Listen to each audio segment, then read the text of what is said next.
your host, Nick Jikomis, and today I'm speaking with Kevin McKernan. This is the second time Kevin's been on the podcast. Kevin is the Chief Science Officer and co-founder at Medicinal Genomics. He's been working in biotechnology and genomics for many years now. He took part in the original Human Genome Project. He's been doing research in this area and helping develop technology in this area for a number of years at this point. His company does a lot of stuff to do with the cannabis genome and more recently the psilocybin mushroom genome. He's also done a lot of research and written quite a bit about mRNA vaccine technology and looked into some of the stuff to do with these mRNA vaccines that have been at the forefront of everyone's attention recently since COVID. And we spent a lot of our time talking about that stuff. So we talked about some of the basics of DNA and RNA biology. We talked about what mRNA is and what it does naturally. We talked about how the mRNA vaccine technology, these new vaccines that Pfizer and Modern have used for COVID, how they work, how they utilize mRNA, how they differ from traditional vaccines. We talked about some of the work, some of the research Kevin and his collaborators have done, looking at different aspects of these mRNA vaccines. They've looked at the presence of possible DNA contaminants in the mRNA vaccines, so DNA sort of left over from the manufacturing process that is meant to be filtered out, but actually ends up being in some of these vaccines. We talked about exactly what they looked at and what they found there. He's done some research regarding whether or not the DNA left over in some of these vaccines can actually stay inside of cells in a petri dish, whether it can be replicated, whether it mutates, and even whether it might integrate into the host genome. And so we talked about all of that stuff.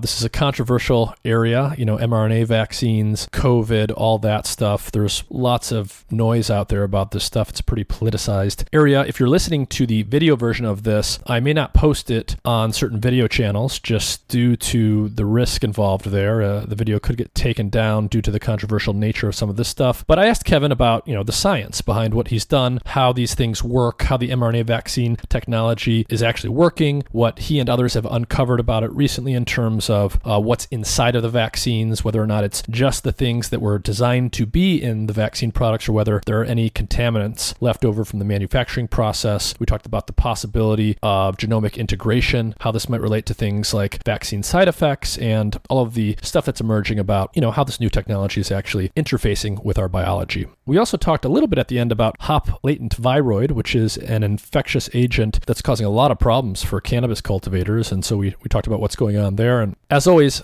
check out the Mind and Matter podcast, mindandmatter.substack.com. All the podcast stuff is up there. All my writing, you can sign up for my free weekly newsletter. Also, don't forget to check out some of the affiliates in the episode description. You can get discounts and help support the podcast by purchasing those products. They're generally health and wellness related products. The newest one is called Sci-Fox. It's an at-home blood testing product. I get my blood work done every three months or so. I find that to be incredibly useful. I get a lot of really good biomarkers from that. It's affordable. It's easy to use. It's way more convenient than going into the doctor, scheduling that checkup and getting that blood work done. I'm a big proponent of, taking your health into your own hands, preventative medicine, knowing what's happening to your body as you change your exercise or your diet or your lifestyle. You can also become a paid subscriber on my Substack. And with that, I appreciate everyone's support, whether or not you're just tuning in or you're subscribing. And with that, here's my conversation with Kevin McKernan. Crazy. DC, Senate, all this stuff. Just with madness. Yeah, why were you there? Was that Senator Ron Johnson held a hearing on all this COVID stuff?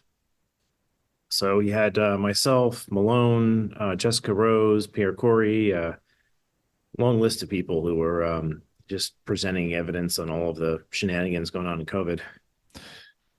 Yeah, we're going to talk about a lot of that, I guess, here.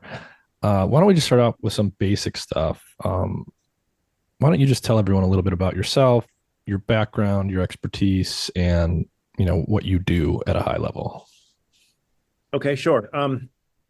So my background started in this field in 1995, actually, on the Human Genome Project. I started there as a member of the research and development team, and shortly thereafter, two of the folks leading it left me in the reins, wholly unqualified, and I had to learn on the fly. So I started managing that research and development group to about probably a 10 or 12 person group. inside the Whitehead Institute Center for Genome Research. This was under Eric Lander and Lauren Linton's guidance. And we built basically the robotic platform and the DNA purification system to purify. We did about 20 million plasmids a year on that thing to do Sanger sequencing for the Human Genome Project. So my role there was related to the automation and the DNA purification chemistry and optimizing all the Sanger cycle sequencing stuff. As that project came to a completion, a lot of companies were asking how to export that technology, and MIT held some patents on it, so we licensed those and spun them out to a company called Agincourt, which became a really large DNA sequencing company. Actually, it was the largest commercial sequencing entity, I think, in the world by probably 2004. Beckman came to acquire it in 2005. We had, beyond just a DNA sequencing facility, we had a bunch of DNA purification technology that was used to purify viruses and a variety of pathogens from blood. So they acquired that, but in the process, there was a skunkworks project we had to build a DNA sequencer that we used to sequence DNA off of single magnetic beads, and that was starting to show some promise, but of course, no one knew how to value it at the time. And so they decided to spin it out into its own company called Agincourt Personal Genomics. And a year later, we presented data sequencing E. coli genomes at AGBT, which caught the attention of ABI and Illumina, who proceeded to have a bidding war over the company. And ABI eventually won that bid and purchased Agincourt Personal Genomics and brought the solid sequencer to market. So I spent from 2006 to about 2011 working at ABI, getting the solid sequencer to market. We also, towards the end of that, acquired Ion Torrent, which was another next generation sequencing system that worked on semiconductors. So I worked on that program, helping get that developed and out the door, and then decided to split ways and work on some other passions of mine. One of which was the cannabis genome. I had a very large non-compete. The company was now part of LifeTech, which is a bigger entity, which meant I couldn't really compete. My non-compete meant I really couldn't work in that space. So I kind of just went off into the ag space. And we started sequencing cannabis genomes because we felt it's a genome that hadn't been sequenced at the time. And it had all these therapeutic compounds in there that could be helpful for cancer. And so we figured, let's get the thing public and see if that helps kind of mature that field. That field got a little complicated, as you might imagine. Growing a business in the cannabis field is difficult from a banking perspective, and the laws keep changing on you. So the company kind of pivoted back into doing clinical sequencing of people who might benefit from cannabinoids. So a lot of epilepsy patients, mitochondrial disease patients, autism spectrum disorder. So we were doing exome sequencing on those cohorts as a clinical test.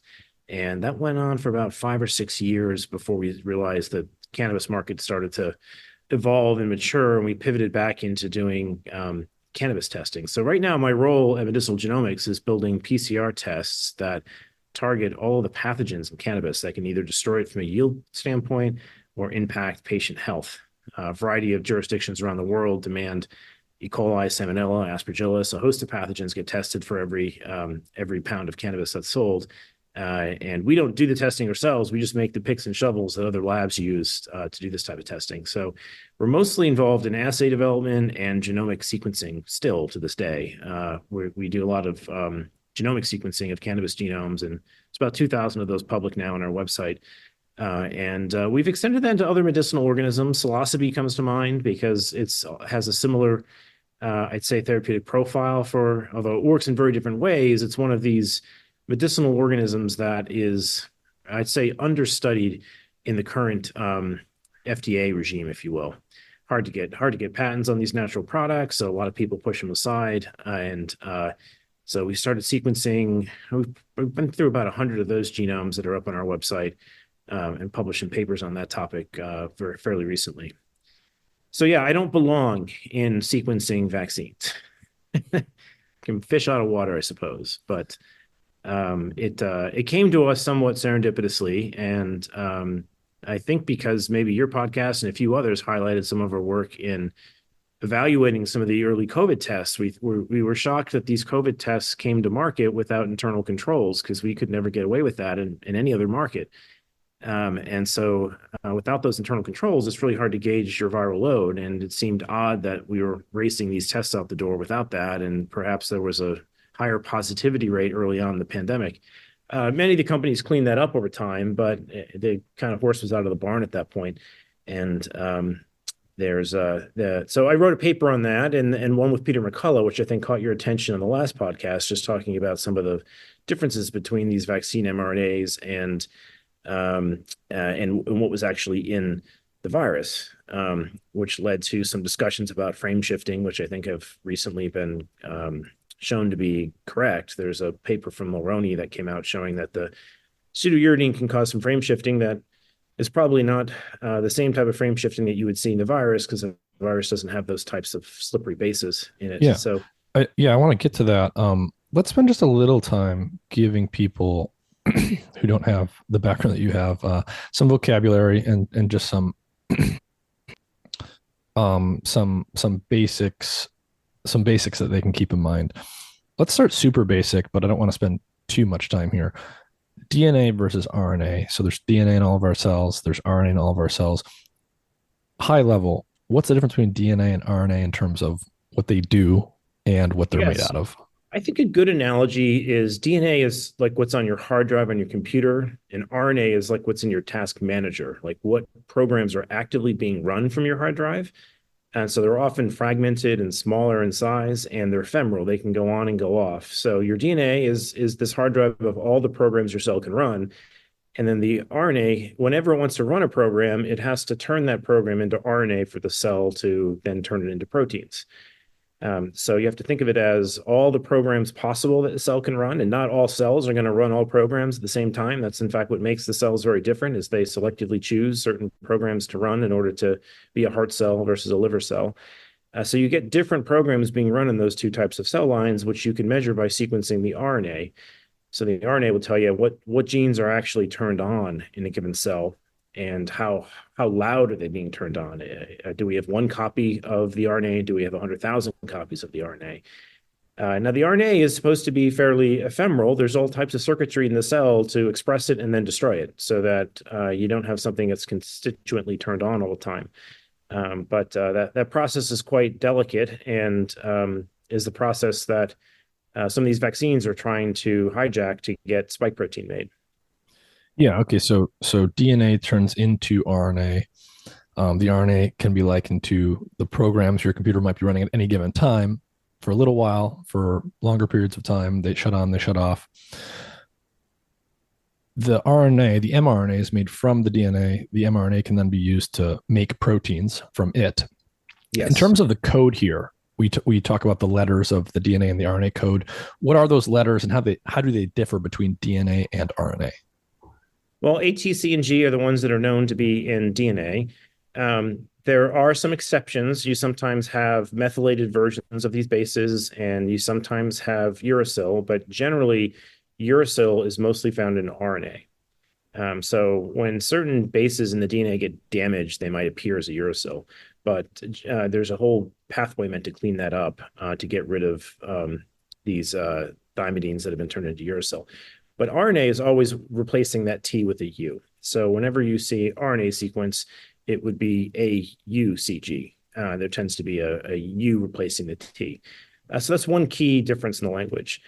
You oftentimes find other modifications in RNA as well. There's a very rare type of alteration to the U's known as pseudouridine. About 0.6 to 1% of the U's in any given RNA have a pseudouridine in them.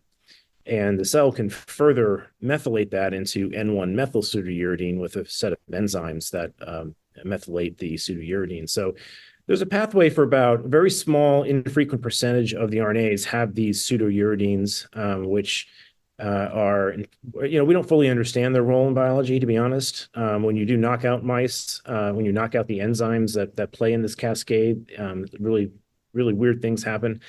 But I think it's important for folks to know that it's mostly relegated to snow-RNAs and tRNAs. It's very rarely found in messenger RNAs, these pseudo-U's, but they do exist in nature. And both of the mRNA platforms leveraged the fact that that base was very rare and different, and replaced all of the U's in their mRNA with this N1 methyl pseudo U, Hmm. for reasons of wanting to keep those RNAs around longer. The enzymes that we have that turn these RNAs on and then destroy them are a little bit slower to act on the N1 methyl pseudouridine in the Pfizer and Moderna vaccines. That was considered a feature, not a bug, at the rollout of this, because their largest concern was injecting these RNAs and then having your cells destroy them before they could express spike protein. Hmm. So mRNA is A, U, G, and C.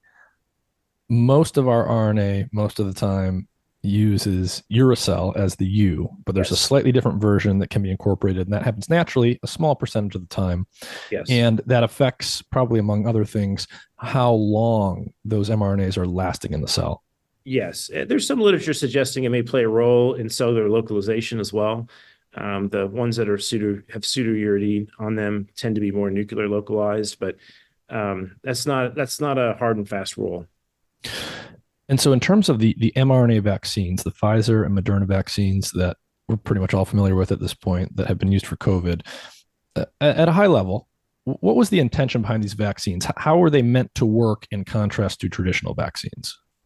So traditional vaccines would put a protein in your body, be injected into your arm, and your body would build immune defenses against that circulating protein. And it's not meant to circulate, just be in your arm such that your immune system could see it and build antibodies. The approach here was, instead of having to use a protein, was to inject an RNA and have your cell make the protein for them, if you will.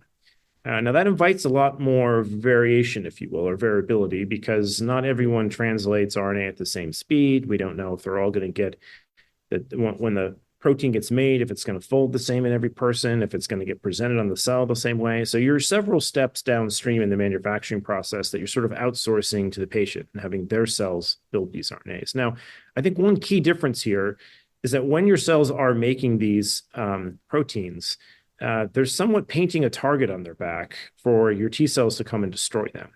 So in the case of a traditional vaccine, you're not decorating your cells with the antigen to have your immune system attack your own cells. You're just teaching your immune system how to defend against this antigen, but you're not really decorating your own cells with it. So I think one of the risks that we're seeing with these mRNAs is that when your own cells express these foreign proteins, they become targets for destruction. And that seems to be what may be happening in myocarditis. We have this Croston paper out that shows there's mRNA and spike protein in heart tissue, and there's a lot of inflammation in that heart tissue, and they can detect it 30 days later. So it may be the immune system's getting turned on against any cell in your body that's expressing these things. And that could be, if those are the wrong sets of cells, that can be very damaging. One of the other issues with these is that there's some biodistribution studies that show the LNPs aren't really contained to the arm. They can go all over the body, so you don't really know which organ you're painting with these things. If this happens to get into your circulatory system, it could paint the epithelium of your circulatory system, and then that epithelium gets destroyed. That could be causing clots. Yeah. Mark Dierdo does some interesting work on this. This bolus theory, I think, has some legs to it, that you're stripping the epithelium of your circulatory system, and that's leading to all types of leakage, if you will, that can happen on the blood-brain barrier. It could happen in your aorta. It can happen in a lot of places that you don't want it to occur at. So I think there's a difference. A key difference is traditionally the protein's injected probably does a better job staying localized. It doesn't express, it's not made inside your cells and thus painting targets on your own cells, thus leading to destruction of your own cells. I think those are two very key differences. And the third one is that by asking human cells to make the protein, we're now exposed to all the variability in the human genome amongst the population. Some people may make those proteins more effectively than others, and there may be a much wider variety in the expression levels of the actual antigen than just giving someone a really well-known concentrated dose of a peptide. So with a traditional vaccine, you're injecting a protein or a set of proteins from a pathogen directly into the body. you know exactly what the dose, how much of each of those proteins is in there, and it's just those literal proteins.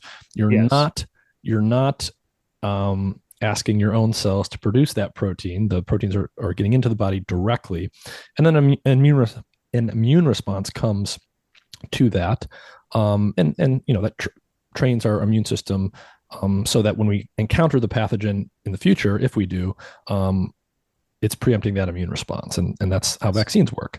Right. The mRNA vaccines you're saying is we're injecting mRNA instead of the protein. The mRNA is by design meant to go into our own cells. Our own cells machinery is then producing protein from that. In this case, that would be the SARS-CoV-2 spike protein. But what you're saying is that now the protein is being made within, and as you said, painting our own cells. And one of the other things you said is there's probably going to be natural variability in how much protein you produce or which proteins you produce. Perhaps you're making the Yeah. spike protein and some other variants just based on differences in the biology, from person to person, in terms of how quickly the translation is happening, how exactly that protein is folding, and that type of thing. Yeah, and a few years ago, these were hypothetical concerns because we're asking the cells to do the manufacturing for us, but the pharmaceutical companies didn't do a very good job proving that the cells made those proteins faithfully. They just showed we have antibody response, which we now know there is high variability in this due to the space that they put in. So they put in this N1-methyl pseudouridine so that it would evade the immune system and last longer. But that came with some compromise, which is that the ribosomes that read RNAs that have that many modifications get confused, and they sometimes slip and get out of frame and make. I think the Moroni paper said 8% of the proteins were frame shifted. So we're already taking an 8% loss in fidelity, making unknown proteins to get the spike manufactured by our cells. That wouldn't be the case if you injected a purified protein. You'd be able to make it outside of the body, purify it, quantify it, and put in only what you're looking for. But when you start asking for your cells to perform as manufacturing for you, and you have to, put some camouflage on the RNA to sneak it through the immune system, you're inviting some fidelity issues with the translation process that has now been exposed through the Moroni paper. And so just to tie some of this stuff together for people, mRNAs naturally are, as you said, they're ephemeral molecules. They're not supposed to last very long in the body. They're supposed to be produced for set periods of time. You don't want them sticking around too long. So our bodies have lots of enzymes to quickly break them down. It sounds like what you're saying in terms of the mRNA vaccines that were manufactured for COVID, they used this pseudouridine in place of the uracil. So they used that slightly different version of the U in the RNA code. And that's because my understanding is if you use the normal U, that the mRNA is not going to last really long enough. It's going to get broken down right away, and you won't actually generate an immune response. So it has to do with increasing the stability of the mRNA so that it actually sticks around a little bit longer. Yeah, so there's a whole class of RNases that localize in different cell compartments and tissues. But the one that Carico was really concerned about was something known as RNase L. And they demonstrated that RNase L was less active on mRNA that had this modification to it. So they thought this is a great way to get the RNA to last longer. And they were right about that. It does last longer. But I think maybe the concern that the models didn't predict is that clearly in some patients, it's lasting a lot longer than even they forecasted. They were suggesting 48 hours. We've now had papers out showing it 28 days in plasma, 30 days in the heart, 5 days in breast milk, 10 days in placenta. So they're picking up this mRNA, anywhere between 5 to 30 days later in various tissues that have been surveyed. The spike protein itself is sticking around longer. And there's one paper out showing 187 days where they're picking up spike protein. So I don't know if that's the RNA is still around and we're not detecting it and it's still expressing, or if the spike protein is really hard to degrade. I think there's still a lot of questions to be answered as to what's the mechanism of action of that persistence. But it's possible that these LNPs are getting to stem cells, which are immune privileged. So your immune system won't attack your stem cells. And if you happen to get an LNP into a stem cell, well, then you kind of have it camouflaged inside your body, and it could be expressing spike protein for much longer than what is an LNP? Oh, sorry. Lipid nanoparticles it's kind of the fat bubble they put these RNAs into so they can get into your cells. That means it's protected from a lot of the nucleases that might degrade it outside of the cell, and it kind of Trojan horses its way right into a cell. Okay, so Um, so a lot of the design of these vaccines was aimed at making sure that the mRNA actually got into the body and lasted long enough to do what we wanted it to do. yes, yeah, it's key, and I don't know if much attention was put into understanding the clearance of it.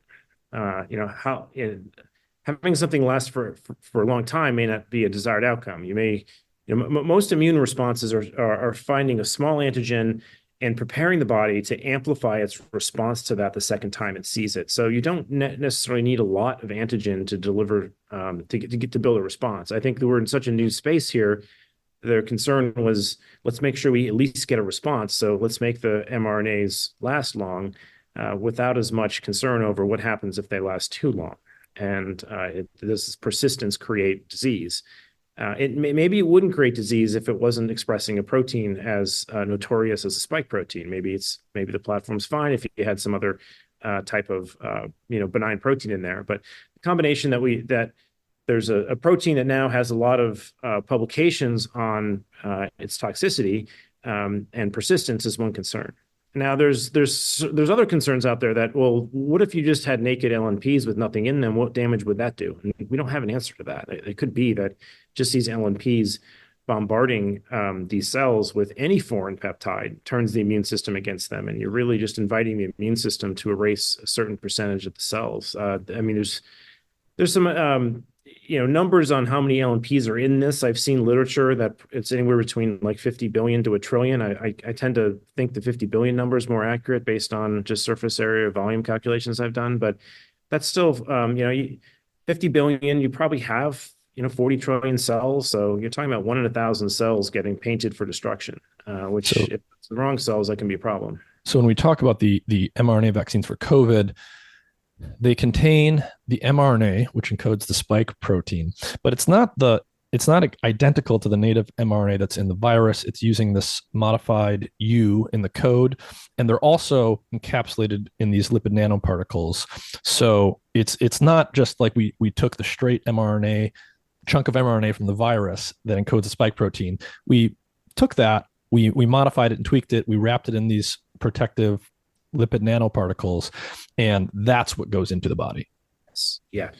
And that actually is an important point because, as I'm sure we'll get into, if you start having contaminants that are in these LNPs, some of your defense mechanisms to get rid of them can't do their job. So when you wrap this in a fat bubble like that, it protects it from a lot of the nucleases in the blood. That's true for the RNA and any potential contaminating DNA that's in the shots.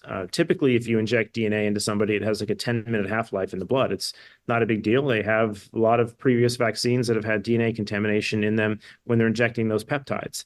But that stuff gets destroyed pretty quickly. The moment you package it into an LNP, you're bypassing that whole defense mechanism. And you're delivering that DNA and that RNA straight to a cell. So now there's an unknown as to whether, what the tolerability is. How much DNA can we tolerate under those circumstances? That hasn't really been addressed by the FDA. In basic terms, can you walk us through just the basic process by which Pfizer and Moderna manufacture the mRNA vaccines? How do they go from raw materials to the final product? Well, it starts with your initial question. So they start with DNA, and they take an RNA polymerase to express RNA off of that DNA. And so they use that DNA almost like they call it a template, but it's almost like a printing press. You have a system that you can just print RNA off of. Now, there's two different ways you can generate that DNA. And Moderna from the beginning had a plasmid that was making their RNA. Their trial went on with the plasmid. They took their clinical trial reflected their mass production. Pfizer made a bit of a switch here. They started not having enough DNA, so they PCR amplified the region of DNA that they wanted the RNA to make out of a plasmid. So usually what a plasmid is a circular piece of DNA that allows that DNA to replicate and stores very well because it's circular. You can put them in bacteria, and bacteria can harbor these plasmids, and you just grow the bacteria out, and it creates about 100 of these plasmids per cell, and the E. coli cells double every 30 minutes if you give them the right temperature and nutrients. So it's a great system that's been used for ages in the biotech system to replicate DNA inside of another organism.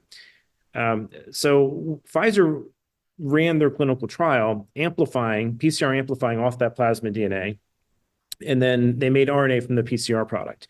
Now, the reason that's materially different is that when you amplify a plasmid like that, you can then your amplified material is about 1,000,000 times higher in concentration than your background. You could put a very, very small amount of plasmid in, amplify it, and get 1,000,000-fold amplification in about 20 cycles of PCR.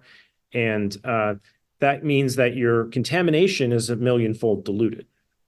So then you can then take that very clean DNA and make RNA from it. And now when you're done making that RNA, you now have a pot that has DNA, some DNA template, and lots of RNA that you just made. And conventionally, they would like to erase that DNA, and they use some enzymes like nucleases to get rid of that DNA. And that is something that seems to be failing in their process. There seems to be a failure to get universal DNase is the enzyme they use to completely eradicate this DNA. So in the process of scaling this up, they did the trial on this PCR generated material, which is very clean. And then when they had to scale up, they switched the process to process 2, which skipped that amplification step, and they tried to get the plasmid DNA directly into the RNA generation process. And since they skipped that step, what that means is the complexity of the background DNA is now the entire plasmid, not just the region you amplified. So this means another like 4,000 bases of DNA come through that have an antibiotic resistance gene, that have an SV40 promoter, that have they have a variety of other components in the backbone of this plasmid. So there's more background genetic material that comes through when you do this, when you skip that PCR step. Now, they were supposed to do a study comparing process 1 to process 2 across 252 people, and they threw the towel in, saying it's not going to matter. It's not big enough of a study to really find anything. And the EMA looks like they let them off the hook on that. So we don't really know if there is a different adverse response rate that would be witnessed in process 2 versus process 1. That's been something that Retzith Levy and Josh Goodscow have brought up in the BMJ, showing that this is unusual in the biotech space. When you and with complex biologicals like this, the actual process is the product, because there are so many different components in living systems like this that when you're using E. coli to amplify your DNA, you can have a host of different contaminants that you can't necessarily measure that can come through the process. So whenever there's a process change, they consider that to be a new product because you can't fully characterize everything that might be in that background. Now, one background in particular a lot of people highlight is when you're working with plasmid DNA and you don't amplify it, you have to crack open those E. coli cells and get your DNA out of those cells before you make RNA from it. And that process can be prone to leaving a lot of E. coli guts in the equation. And by guts, most people are concerned about endotoxin that comes through on the coat of the E. coli cells. You crack open those cells, and now endotoxin, which is known to be a really aggressive immune stimulator, comes through with the plasmid DNA. That can be very tricky to measure, just the nature of that compound. But that's something that is, if it is there, we don't know how much of it's there because most of the documents we're finding have the endotoxin levels redacted. But if it's there, that is known to create anaphylactic shock. So that is something that could be responsible for some of the acute reactions that people see. I don't think the DNA contamination is creating any of these people fainting or anything acute. It's something that might be more long-term of a concern.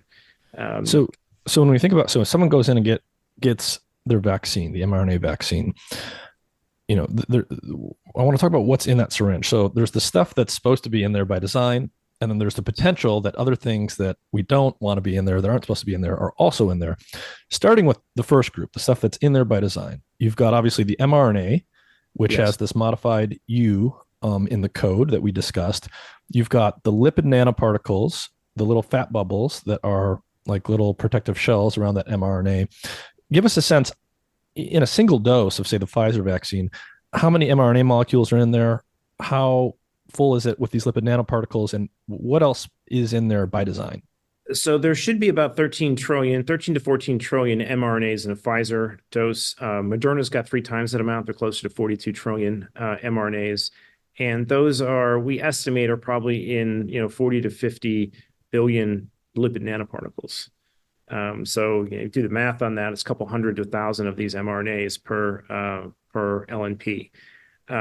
There's some cholesterol and PEG and other ingredients that help stabilize these LNPs. But I think those are the two key things: is that the mRNA is there and the lipid nanoparticles there. What we discovered is that there's also DNA inside those LNPs, and it's broken up, it's fragmented, but there's billions of copies of those as well. Not trillions, but billions. Yeah. So you've got billions with a B of lipid nanoparticles in, say, a Pfizer vaccine dose. Each one of those is going to contain on the order of hundreds of mRNA molecules. So you got billions of little fat bubbles, trillions, it sounds like, of mRNA molecules. How did you guys go about looking for DNA contaminants that were in there? What was that process? How did it start? Yeah, so we were actually studying hop latent virus infections in cannabis. This is something that's devastating the cannabis field, and we're doing just boatloads of RNA sequencing of plants that were infected at different points in the infection cycle. And when you do RNA sequencing, as we mentioned before, you should get sequencing that lines up only over the genes. But if you get sequences that aren't on the genes, there's probably something wrong with your RNA sequencing system. And one week we came in, and that's what happened. We saw sequencing that was all over the genome, and we're like, okay, something's broken. We're not capturing mRNA. We must be capturing genomic DNA or somewhere there's a problem. We shouldn't be getting sequencing all over the genome like this. So to solve that problem, what you typically do is you spike in a known mRNA as a control. If you can't capture that, then you can pinpoint, okay, the magnetic beads that pull down the RNA are broken, or maybe the DNA step is broken. So I needed an mRNA that was pharmaceutical grade, had a poly A tail, and instead of ordering one, I was like, well, I've got one of these on the shelf. Someone shipped me. That's a Pfizer vaccine. That should be pharmautically pure. Let's pop that thing in there, and if that doesn't come through our RNA sequencing pipeline, then we can figure out what's broken about it. It did come through the sequencing process. We did identify we had a bad DNA enzyme that wasn't chewing up the background DNA, which is why we were getting sequencing everywhere. But in the process, it also revealed that the Pfizer's vaccine plasmid was still in the vials. So we ended up with... So the piece of circular DNA that they use to amplify to get the mRNA, piece of that was still in there. That was still in there. Billions of copies of it per vial, or per dose, I should say. So that was a bit shocking because we weren't expecting to find any of that. We got these assemblies back that had spike protein in there, and we're like, well, spike should be 4,200 bases. Why the heck is this thing 7,800 bases long? And we threw it into SnapGene, and that's when we saw, oh, there's an SV40 promoter, there's a kanamycin gene, that this is their expression vector. You saw the carcass of the DNA plasmid and the things that we know are in it. Yeah, their top secret blueprint of how to make it, basically. We're like, whoops. No, so how many of these experiments did you do? How fresh was that vaccine batch that you had? How confident are you, basically, that? Oh yeah, so that's a great point. That's something people always bring up. So they weren't very fresh. Actually, people shipped these to us, and I ignored their request to sequence them for probably 6 months, chucked them in the freezer, and forgot about them. And then when I had an emergency, I was like, ooh, that thing will work. And by the time I pulled the stuff out and used it, it was in fact an expired vial. Now, people have since gone back and replicated this with non-expired vials. Philip Buchholz did some of this work. David Speaker did this work in Canada as well. I see. So other people independently made this observation using different fresh batches. Which has been very helpful because people had good reason to throw tomatoes at us, if you will. When we published this, they were mad that we had an expired vial that we sequenced. But, there's no reason to believe the expiration date would actually destroy the DNA or make more DNA in there. Right. Yeah, it's you wouldn't expect an old batch to have a DNA contaminant that wasn't in a fresh batch. Right. Unless some gremlin got in there and put it in there. But the fact that it was Pfizer's expression vector was a pretty good fingerprint that Pfizer put it in there. It had their spike sequence in it, and it had what looked like a valid expression vector. And the other thing to know is that the expiration dates weren't some hard science. They often would just change them and announce that, oh, this expired vial can now be used. So expired vials were injected into people. That didn't stop them from using them in the field. It just was something that was a critique of the way we went about sequencing this, and that's just because we didn't set out to sequence this as any type of grand experimental plan. It was kind of an accident, and so. Okay, What we did to try and help there is we built PCR assays to make it really easy for other people to replicate this in other places, and so they wouldn't have to go through this expensive sequencing process, and that indeed helped the replication of the work in other places. so the implication here is that in the mRNA vaccines that were actually used, you had not only the mRNA and the lipid nanoparticles, all the stuff there by design, but you also had remnants of the DNA from the plasmids used in the manufacturing process of Yes. these vaccines. I guess the next question is, how big of a concern is that? Is it plausible that those are going to cause an issue in a human being, or are these DNA sequences likely to be pretty inert and not really doing much of concern? So I think that's where a lot of the debate lies, is what's the clinical implications of this? I don't think anyone's doubting their existence anymore now that there's been so much replication. We've had the EMA, the FDA, and Health Canada come out and admit that, okay, yeah, this could be in there. They trust the manufacturer who's measuring this to say it's below some certain limit. Philip Buchholz brought up a very good point on this, which is your limits were set based on the decay rate of natural DNA being injected in traditional vaccines. This is a different beast. We have them in LNPs, so they're not going to decay, and the transfection efficiencies of this DNA is going to be very high. So the prior regulations on this are around 10 nanograms of DNA.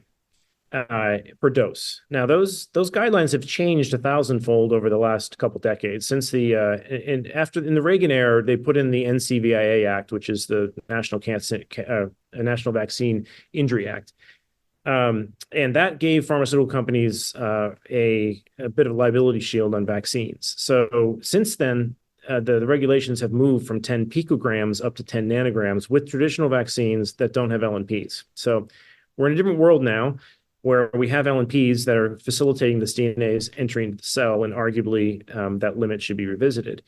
There's another thing that I think we've learned in this process, which is that maybe those regulations shouldn't be just about any DNA. What if the DNA is a plasmid that can replicate? Now you can slip something in through that loophole and get the DNA to make more of itself once it gets in the cell. So if we have the capacity today to sequence every piece of DNA that's in there, we didn't have that back in 1984 when they were conceiving of these liability waivers. But today, the cost of sequencing has gone down 100,000-fold in the last decade. So there's no reason why we can't know precisely what type of DNA is in every single contamination event. So a lot of things have changed since those rules were written, and they probably need some revision.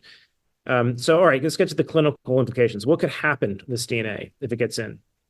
I'm a little bit less concerned with Moderna's only because the nature of the plasmid they have contaminating it doesn't have a few of the features that are in Pfizer, and they seem to have a better job. They're lower in DNA contamination levels than Pfizer. So, and if you get through the patent literature, you might understand why that Moderna's actually has a patent out there that speaks to the residual DNA risks, and they've invented technologies to get rid of it. And it looks as if those technologies work because they have less of it. But inside that patent from Moderna, it'll point out that this DNA is a risk of insertional mutagenesis, which means it can insert into your genome and cause cancer. It's a hypothetical risk. They didn't present data showing it's causing cancer in people. They just, knowing molecular biology, if you put DNA into a cell, and it can get to the nucleus, it can integrate into your genome through a process known as either non-homologous end joining or microhomology mediated end joining. These are processes. It sounds like anyone engaged in this type of molecular manufacturing process, it's a known thing that you are probably going to get some amount of DNA contamination in here. It's known to the extent that Moderna actually invented methods to reduce the levels of contamination from that residual DNA. So they had less of it appears, than the Pfizer vaccine. But the other complicating thing here is, even with other injectables that are known or could have DNA contaminants, some of those thresholds you mentioned around what we allow are based on the idea that if it's naked nucleic acid in there, it's going to degrade pretty quickly at some known rate or some rate that we can estimate. But because we're using these lipid nanoparticles to shield the nucleic acids with these new vaccines, if you have DNA contaminants in there, they themselves might be protected by the lipid nanoparticles, which could hypothetically enable them to stick around long enough to do something where they would simply be degraded if they weren't shielded. Yes, yeah, and we've done some work to move this from hypothesis to a little bit more sound theory. One thing you can do with these vaccines to estimate how much DNA is in the lipid nanoparticles or outside of the lipid nanoparticles is you can take them and treat them with the enzymes that Pfizer is using to try and get rid of this stuff known as DNase-1. And it's an enzyme that destroys DNA.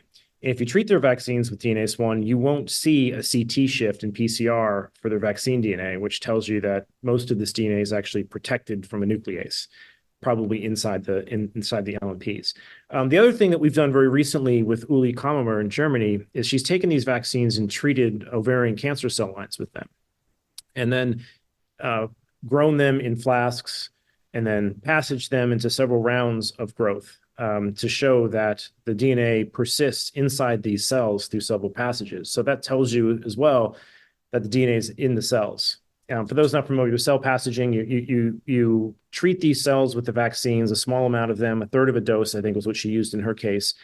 And then you seed those cells into a dish and let them replicate a couple times to go to confluence. Then you rinse all the stuff off the cells to clean off any of the residual vaccine, take a portion of those, PCR what's in the supernatant, PCR the cells, and then put the new cells into another flask, let them grow out again, rinse them off, and then PCR the supernatant in the cells. When we do that, we can track how much RNA is outside the cells and how much is inside the cells. And we can see this DNA inside the cells through several passages. That tells us that the LNPs are in fact delivering this DNA into the cells. Granted, they're cancer cell lines. They're not patients because it's more complicated to do this work on patients. So let's really break this down for people. So you've got human cancer cell lines growing in a petri dish.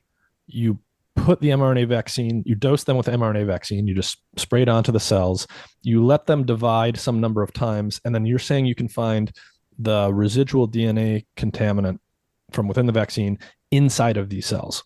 Yes. And are they inside the cells in a lipid nanoparticle? Or are they integrating into the genome? What do you mean inside the cells? That's a good question. I don't think our experiments really address that. So we were doing PCR of the supernatant and of the cells, and we could see the PCR signals in the supernatant and in the cells in passage 1 and in passage 2, and that told us that there's a good portion of this DNA that's actually in these cells. The other thing she did is she stained the cells with immunohistochemistry for spike to see, like, okay, if it's in the cell, are they expressing? And she got the cells to be about 50% spike IHC positive, which is what she's aiming for, is not to have every cell transfected, but maybe half of them transfected.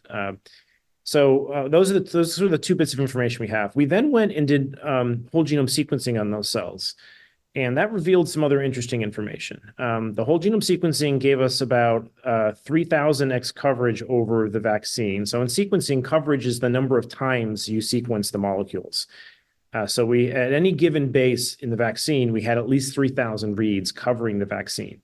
And in the actual ovarian cancer genome, which is a much bigger genome, we only have about 30-fold redundancy in sequencing it. So there's about 100 to 1 ratio of plasmid to the actual ovarian cancer cell line.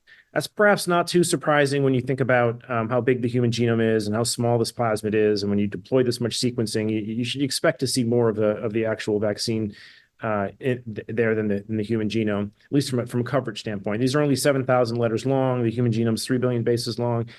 But I think what was most shocking to us is that we could see that there were variants in the vaccine plasmid backbone that didn't exist in the vaccine that we sequenced that was outside of the cells. So as a control, we sequenced the vaccine directly, and then we sequenced the cells that were treated with the vaccine.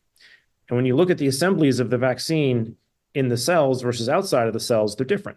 There's a fair number of variants that are only in the origins of replication in the plasmid. That tells us the cells are doing something with that DNA, perhaps replicating it and creating some replicators. Because the plasmid DNA remnants that were in the vaccine get into these cells and persist for some number of cell cycle divisions and replications. And because you found variants, so the sequence inside of these cells sometimes did not match the original sequence that you found in the vaccine itself. That implies that perhaps the DNA, this contaminated DNA, is being replicated in the cells. And as a natural consequence of being replicated some number of times, there's going to be some amount of mutation. Yes, and all those mutations were concentrated in three regions in the plasmid that are known as origins of replication. There's an F1 origin of replication, there's an SV40 origin of replication, and there's a bacterial origin of replication.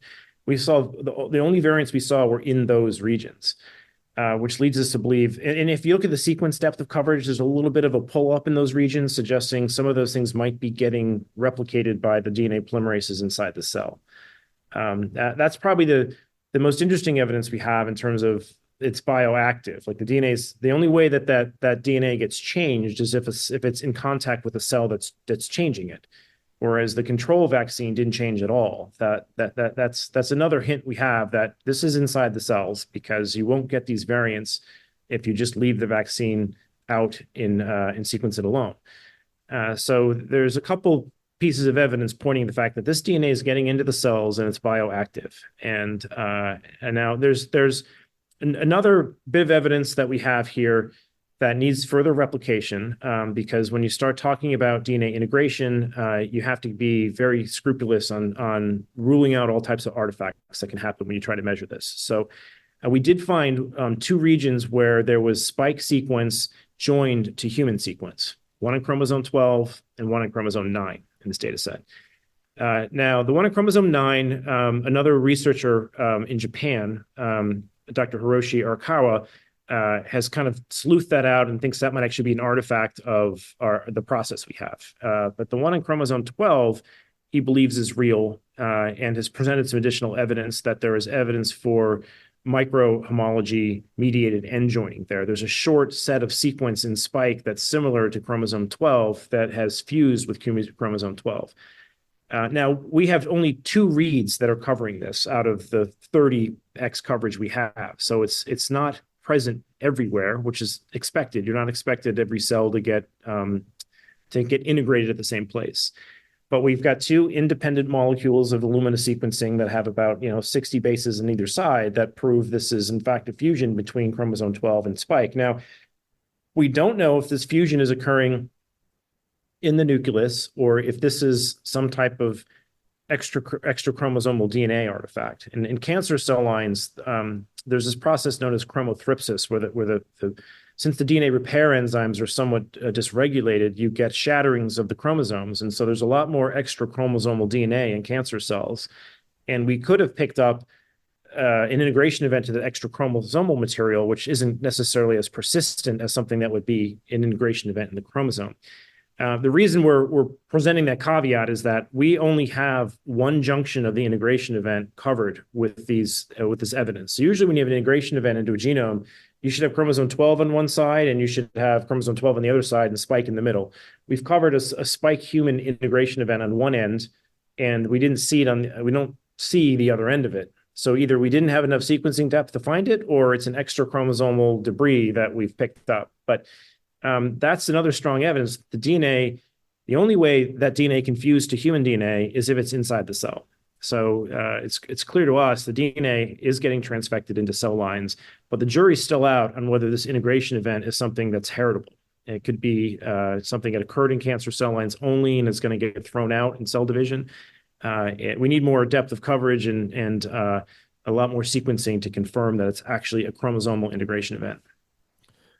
So, these are experiments. They're cells growing in a petri dish. They're cancer cell lines. They're not healthy human cells.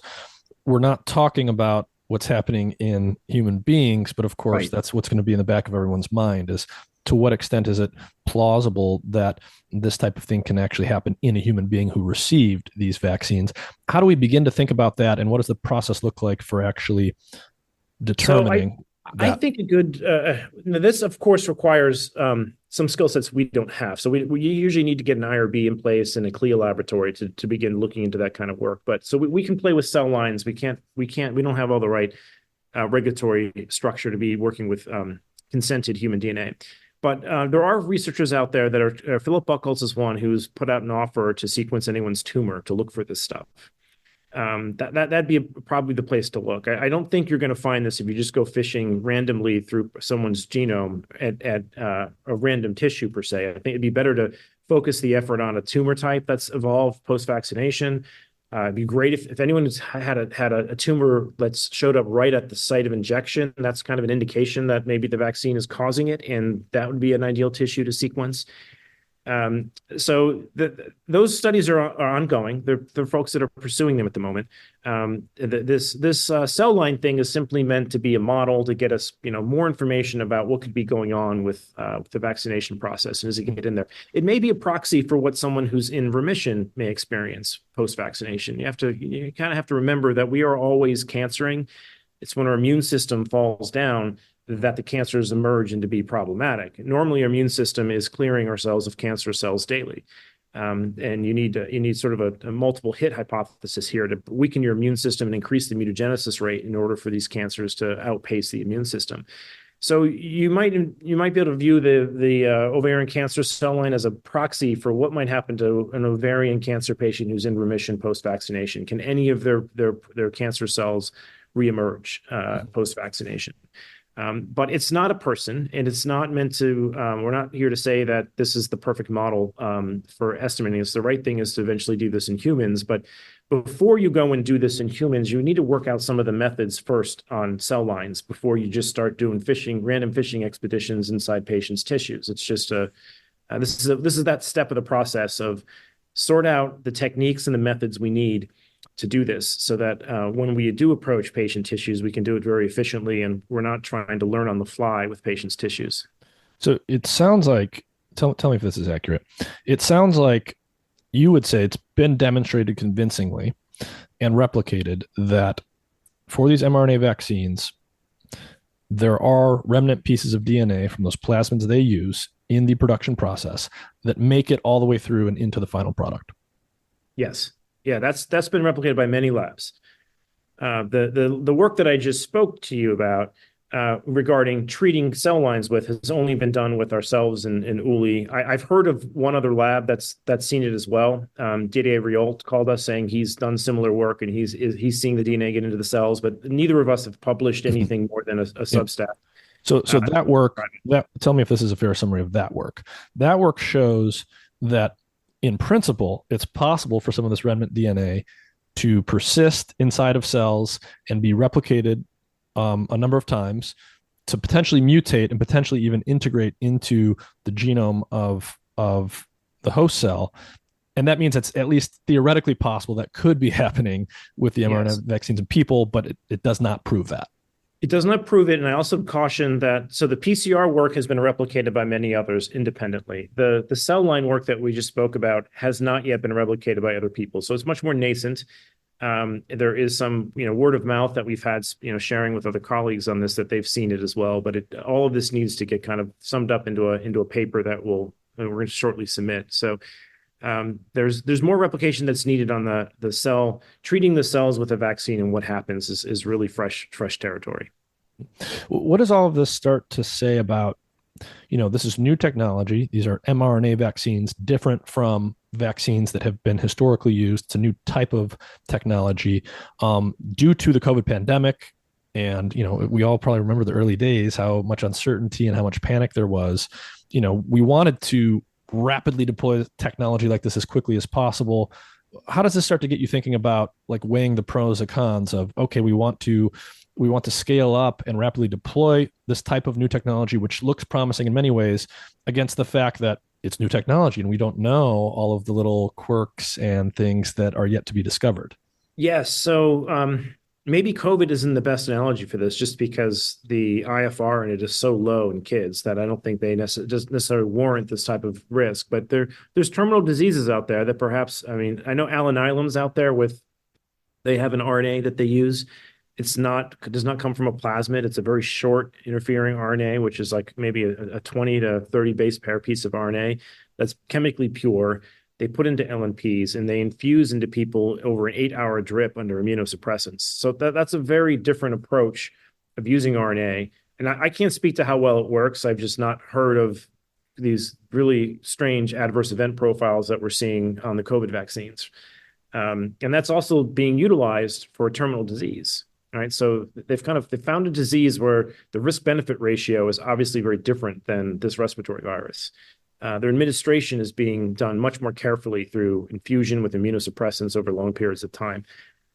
When you turn to the COVID vaccines, we have a large class of people that don't need them, a large class of people that are already have natural immunity, and we're taking very similar gambles without having the same precautions in place. We're not infusing these over periods of time with immunosuppressants like they're using with these other drugs. So they're very different. I know people want to like cast stones at all RNA and kill it forever. I'm not of that mindset, and that there are applications that don't have these manufacturing defects that seem to be in the marketplace, that don't have a VAERS explosion going on, that I'm not willing to like condemn, because there might be a use for this in some discrete circumstances in healthcare. So, but in terms of COVID, I'm just perplexed at the biology here. I don't understand why we're trying to build immunity through injection. Most of these viruses enter through your mucosa, and it's very hard to get mucosal immunity through injection.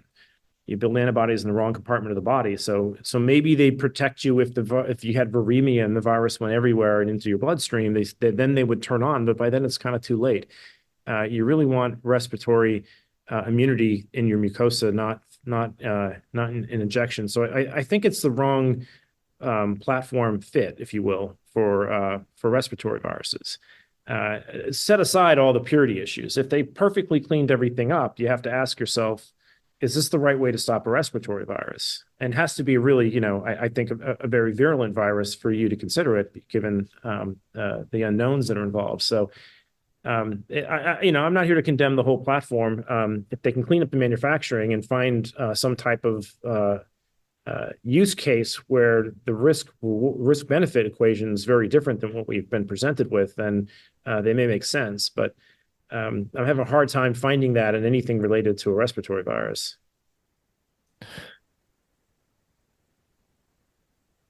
What are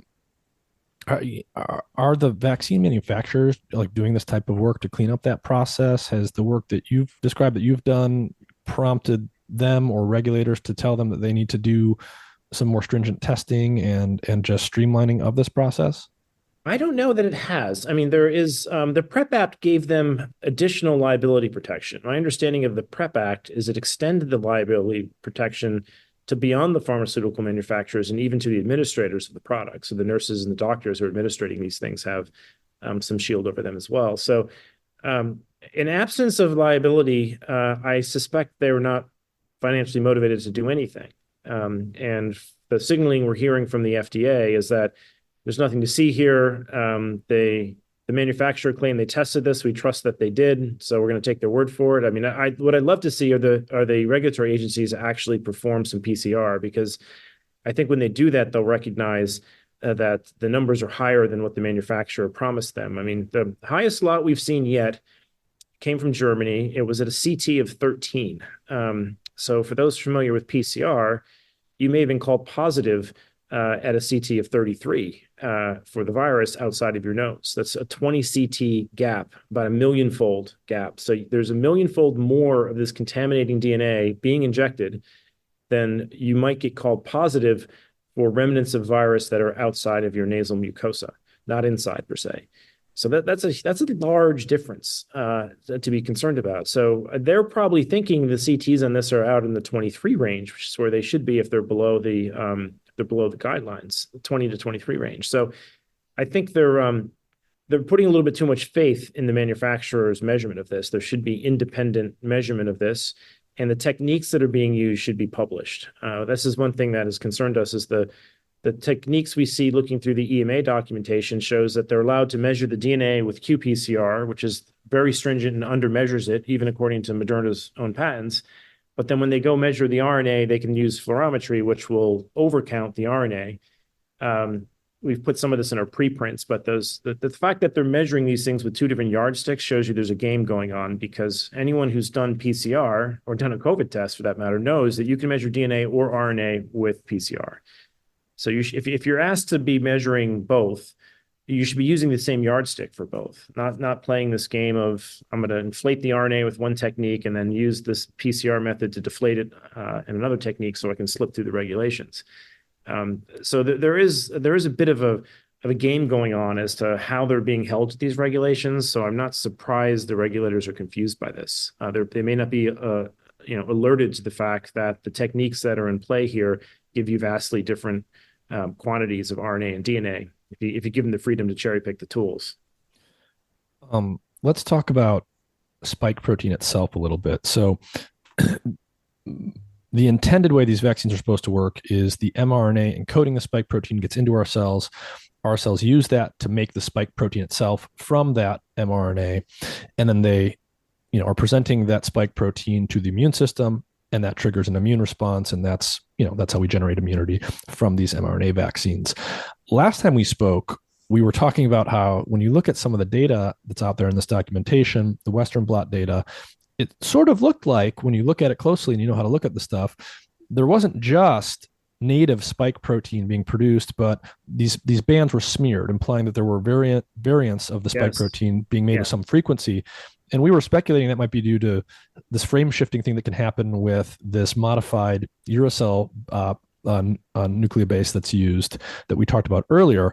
And since then, and at the end of 2023, there was a paper showing, in fact, that you do get this ribosomal frame shifting. Can you summarize that for people? What exactly did they find there?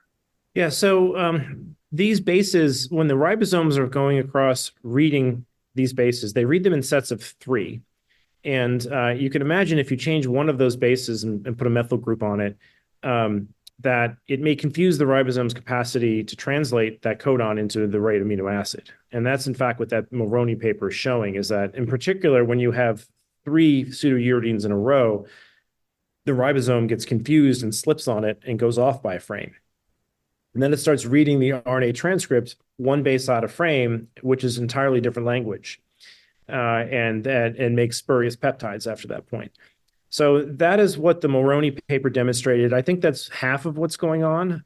The other concern that can happen in making these RNA templates is these same bases that are difficult for the ribosomes to read are sometimes difficult for the polymerases to read. And there's something known as template switching that has gone on, and that's at least in Moderna's own documentation. So they're very scrupulous at looking at how much double-stranded RNA is in these things, and they even published a paper showing that they mutated T7 polymerase to make it to stop doing this template switching. So what is template switching? Everyone confuses that with frame shifting, but template switching is when the RNA is getting made and the enzyme falls off and it's not completely made yet, and then the strand hybridizes to another strand and it starts copying in the wrong place. All right, so it switches to, there's 2 forms of template switching. There's trans template switching, where the template lands on a different part of the DNA molecule and primes off of that, and it's therefore making a chimeric template. And then there's cis template switching, where the RNA loops back on itself and goes the other direction. That cis template switching is called like loopback extension or loopback polymerization. So Moderna has this interesting paper showing that when they mutate T7 polymerase, they can eliminate a lot of this template switching. The problem is that paper came out in 2023, and it's not clear to us that they had that operational when they were making the vaccines, neither Pfizer or Moderna for that matter. So what that can mean is that you can have some RNA templates that are not correct. They've kind of, part of it's correct, and then it hopped onto another piece of DNA and hybridized there and started making more RNA that's not correct, a chimeric RNA, if you will, or it looped back on itself and started making more RNA. Both of those mechanisms can create RNA that's longer than the expected length, and that is something that we see in some of their plots when they look at RNA integrity scores. They run these things on an electrophoresis system. You should see a really discrete peak at 4284, which is the length of their mRNA. But in fact, what they see is a smear before and after that RNA, which is a sign that there's longer transcripts in there and shorter transcripts in there. And those could lead to other types of proteins, if you will. So I think Mulroney did a great job showing the frame shifting is in fact happening with the ribosome in translation, but there's another layer deeper than this that I think has been harder for people to pin down, which is what's the degree of template switching and double-stranded RNA that's being made in this process? Now, in the case of the Pfizer vaccine, I'd be more worried about it because the Pfizer vaccine, the opposite strand on the Pfizer vaccine doesn't have any stop codons. So if you do get any loop back RNA extension on Pfizer, it's going to make a chimeric peptide for a very long time because that piece of DNA has no stop codons in it. So if you get a loop back mRNA and you feed it through the ribosomes, it's going to keep making amino acids until the end because it has no stops built into it. So there's a particularly, I think, unique issue for Pfizer with template switching because their codon optimization eliminated all the stop codons on the reverse strand, and that means that there's an open reading frame that's undisclosed in their vector. That is not presented to the regulators. The regulators demand that you have every open reading frame disclosed in a product like this, and that reverse ORF has been omitted from any disclosure to the EMA or the FDA. So the Mulroney paper that looked at ribosomal frame shifting, that was in vitro, right? It wasn't it was showing that this happens in cells. I thought they actually had patients in there. It was a small number, and I thought they were pulling that out of maybe they were patient cell lines that they derived to study that. It's a good question. I got to go back and read that. And oh no, hold on. Yeah, I have the paper right here. Ribosomal frame shifting in vitro and that cellular immunity in mice and humans to +1 frame shifted products from the Pfizer vaccine mRNA translation occurs after vaccination. Yes, there you go. Okay, I think it had 8% or something of the proteins they were mentioning in there were frame shifted. So what's the punchline here? That when these mRNA vaccines are used, you're producing native spike protein, but you're also producing a small, maybe 8-ish percentage of other variants on that spike protein that are not exactly the same. Yes. And we don't know that they're question. Yeah. Okay. So it's a question mark if they're harmful or benign the or steel whatever. man is, hey, maybe those aren't harmful. But I think to your initial point was, how is this different from manufacturing a peptide and injecting a traditional vaccine? You're not exposed to this risk because they presumably purify the wrong proteins out of any such thing that would occur. There's no pseudouridine involved in those things. So the frame shifting should be at a much more frequency. So a traditional antigen that you inject wouldn't have this. You're not playing games by trying to camouflage the RNA, get your cells to make it, trick them into making it, and then exposing the cells to mistranslating these things. Yeah, so I guess it's just an inherent part of using mRNA to make your antigen, to make the protein that your immune system's going to recognize, is that right? An inherent part of this process in our cells is just noise. Like there's going to be some noise, there's going to be some infidelity that the system has, and how much it happens is going to depend, and whether or not it actually matters in the end is still a question mark. But it opens up this possibility that things other than what you intended are now going to be inside of your cells. Yes.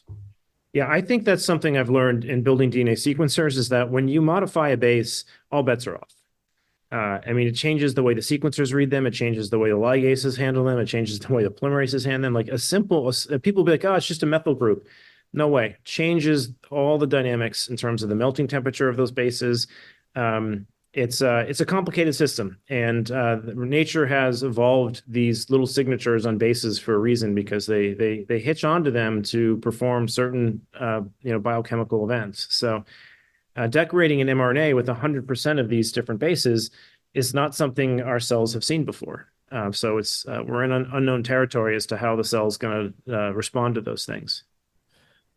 When you think about all of this molecular biology and all of the details and complexity here, how does that influence how you think about the landscape of potential vaccine-induced side effects and things like that? Like the people argue about this stuff because it's a highly politicized area. You're seeing different things at different rates in different populations. Obviously people have talked about the myocarditis issue. How do you think about all that stuff in the context of what you're learning as a molecular biologist? I'm a little bit biased here because I spent 5 years doing mitochondrial sequencing. And so what really unnerved me about the Pfizer vaccine is that after the stop codons, when they have in the mRNA, they have a 5' UTR, an open reading frame, and then a 3' UTR. Those are UTRs are these untranslated regions.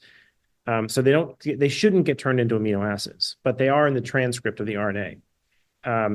So the ribosome is supposed to start the start codon, an AUG like a methionine, and then keep translating until it hits a stop codon.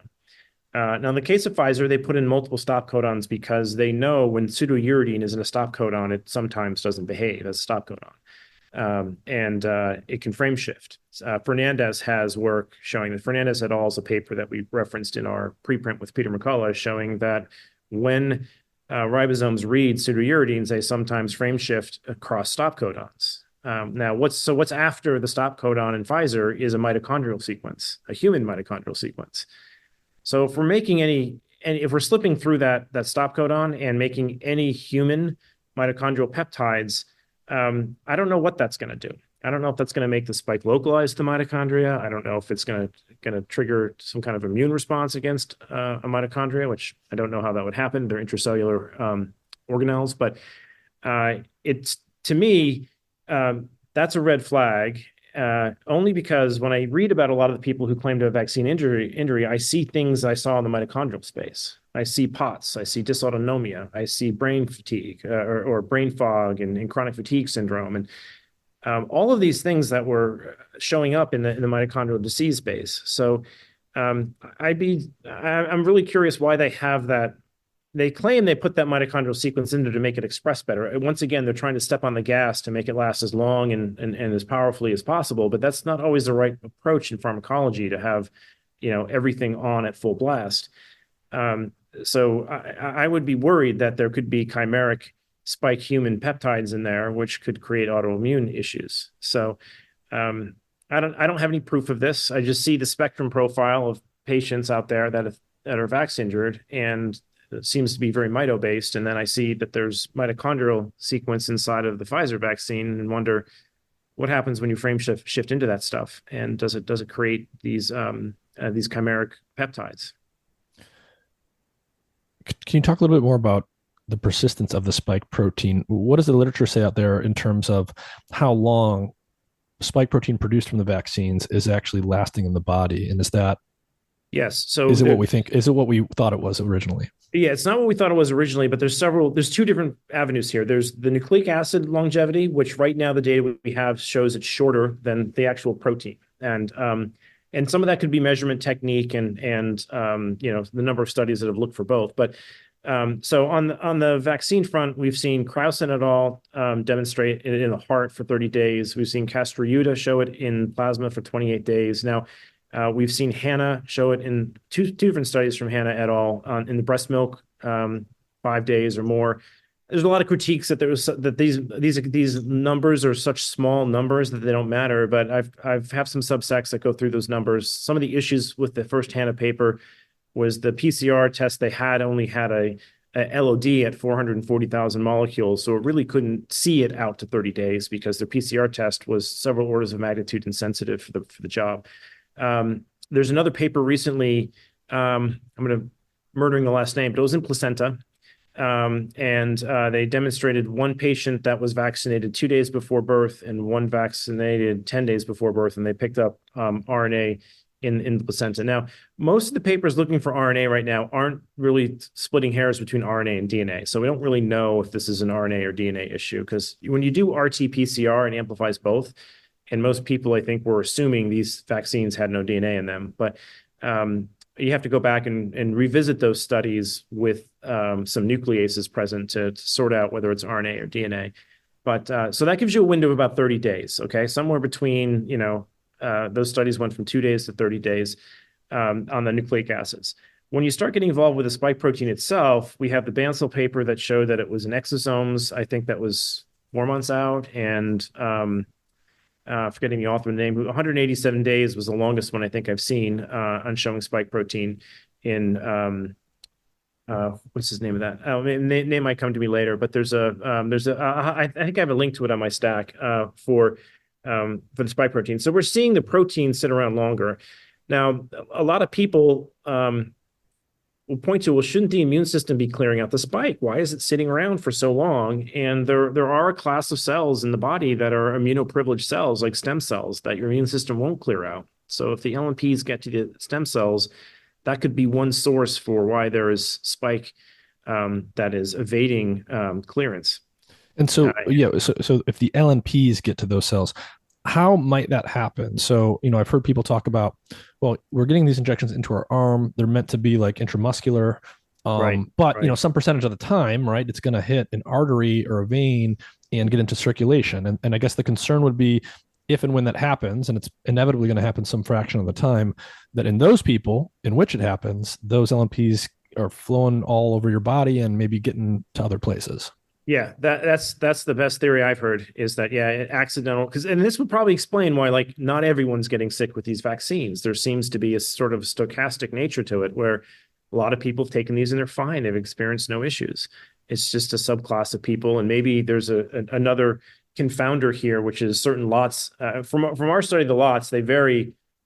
We've seen stuff that's varied like 10 CTs. There's 1,000-fold variance in the amount of DNA contamination that we've seen just surveying maybe 30 or 40 lots. So you could have people who have bad lots that are getting a lot more of that contaminant. You could have people on top of that it's staying in the arm, it's contaminated, no big deal, gets into the circulation, goes to all the cells, and now you have a transfection experiment with contaminating DNA across all the cell lines. So there can be a combination of these things. It gets very complicated. But I do believe that there is some stochastic nature of the injury, right? Not everyone is hurt by these things. So we have to keep in mind that maybe it's only the people that get hit in an artery where this thing causes problems. And some people may get hit in an artery with a fairly clean lot and it's not an issue either. So there's you can't use the fact that there are billions of people injected to say that there aren't people getting hurt by these. That I get that all the time online, that these are safe because billions of people smoke cigarettes, and it's like, no, if you're not counting the injuries correctly, that's not a fair way to go about assessing the risk here. So the myocarditis, pericarditis issue, my read of that literature is that it depends on demographic, right? There's an age and sex dependency here, and basically younger males are at higher risk. The absolute risk is relatively low, right? It's like 1 in several thousand males under, the age of 20 something will get myocarditis, but it's, much higher than chance would predict. What do you make of the age and sex dependence there in the first place? Why would something like this depend on the demographic you belong to? Yeah, it's a good question. I just heard a podcast from his name is Anik Koka on Jay Bhattacharya's podcast. I think The Illusion of Consensus, where he was going through some of the studies that were looking at myocarditis caused by COVID, which he wasn't very convinced of. He said the studies had a lot of flaws in them, and he walked through some of those flaws. But the ones from the actual vaccine have some real hard clinical evidence through autopsies and through looking at with MRIs and looking at troponin levels. I don't know why it's hitting males more than females at that young age demographic. He was bringing up androgen and other types of, hormonal issues that might be at play. So that's not my field of expertise. So I can't comment very effectively on that. But that was a good podcast that walked through that. That's worth anyone who wants to dig deeper on it. When you're doing like the research that you described in this area, how, given how much controversy there is when it comes to some of this stuff, how intertwined this whole area is with politics and stuff, how has it been trying to publish work? And I don't know, is there anything interesting going on there? Is it more difficult to publish work? I mean, it definitely seems like, right, there's lots of motivated reasoning going on. There's a lot of people who want to prove this, who want to prove the opposite. What's it been like doing the research and trying to get it published? So we haven't been very successful getting it published. So that ought to. The first one we put out with Peter McCullough that described this frame shifting had 2 reviewers approve it, and then the editor swept in and killed it in some very curious way. But lo and behold, the frame shifting turned out to be pretty well forecasted. Okay, so hold on. You submitted a paper. 2 reviewers looked at it, the normal peer review process. A couple other scientists anonymously reviewed the paper. Yep. They said, go ahead and publish it. And then after that, the editor, the person above them, came in and said, no, we're not going to publish it. We're not doing it. Yes. Now, and what was the reason? It was at Hindawi, and they didn't give us a good reason. That's what was really frustrating. And I did notice after we received that there was a notice that Hindawi was like retracting like 500 or 1,000 papers that they had gone through some investigation. So I think they were under probably extreme scrutiny at that time, going through this process of retracting 500 papers. So we may have hit them at a bad time, where they're like, all right, we're just not taking any risk right now because we're in the process of doing all this retraction. But they didn't give us a reason for it. They just said, no, we're not moving forward with your publication. So we ended up saying, all right, it wasn't as clear as that, to be honest. They were like, they just kept dragging it out, saying we need an extra review on this. We've graduated your paper to go to another tier of review because, whatever, for whatever reason. And we just got tired of them and said, listen, this is taking too long. We're going to go somewhere else with it. And that's kind of how things were left with Hindawi. But so that was that case of, and that wasn't even a paper with a whole lot of experimentation. We just did some bioinformatics analysis on the number of like quadruplex Gs that showed up in this, and a couple other RNA fold issues that were somewhat interesting. I think one interesting detail in that paper was that I don't know if you were familiar with this Andy Fire paper that came out recently looking at obelisks, which No. is. So it's really fascinating work that they found. They went combing through the SRA, looking for double-stranded circular RNAs. And I work in that field with viroids. They're double-stranded circular RNAs, but they don't code for anything. And he found a bunch that were about 1,000 bases long that actually have an open reading frame, and they're circular and they're hairpins, and they're new like chemical entity, if you will, known as an obelisk that they coined.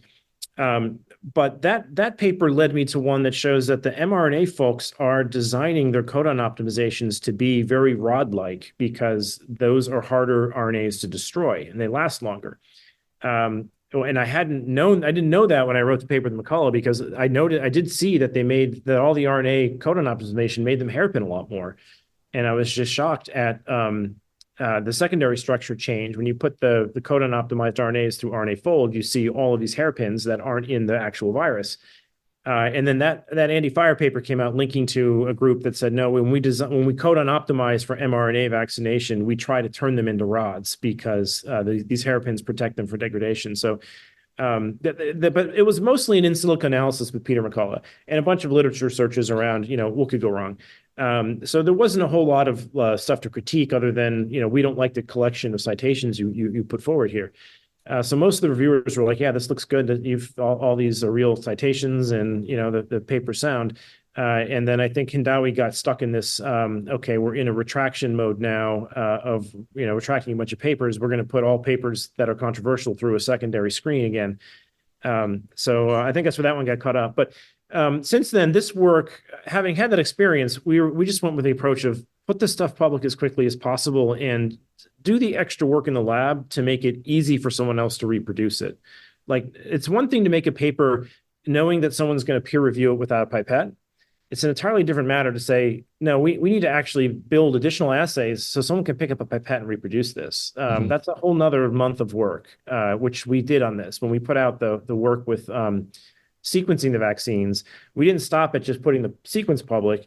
We went and designed quantitative PCR assays that targeted 3 parts of the plasmid, fine-tuned all that stuff, put the primers public, and that enabled many other labs to just pick up the primer sequences and check their vials for like $100 instead of having to sequence the whole thing and sort it out. So if you're going to go this route of, I think, being very transparent, you have to put more work into not necessarily thinking someone's going to just read the paper and double check it, but anticipate someone to have to replicate it at the bench and do the extra work to make assays that afford that and make it easy for replication, because you're at that stage not relying on reviewers blessing this, reading it. You're relying on the field replicating it at the bench. And I think that's a faster way to go, just because I don't really care about peer review. I care about replication.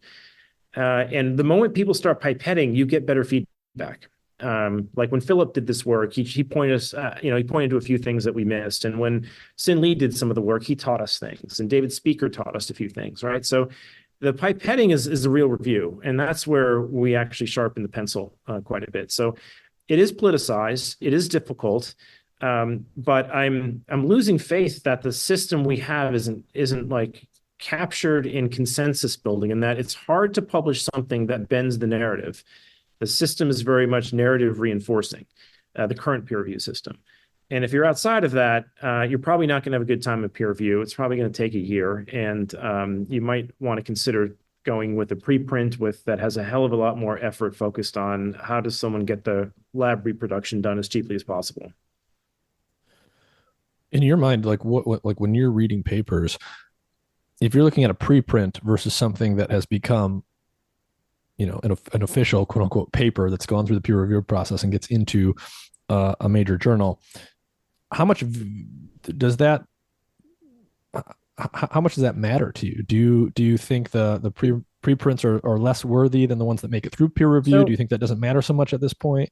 I think what happens is for me, if it's in my field, I go right to the methods section and look at the conflicts. And if I can understand the methods and the results and the conflicts look clean, that's all I care about. I usually ignore the abstract and conclusions because those are usually marketing things that you put forward to the journal to make them interested in publishing it. Like this is a story that has great significance for X, Y, and Z.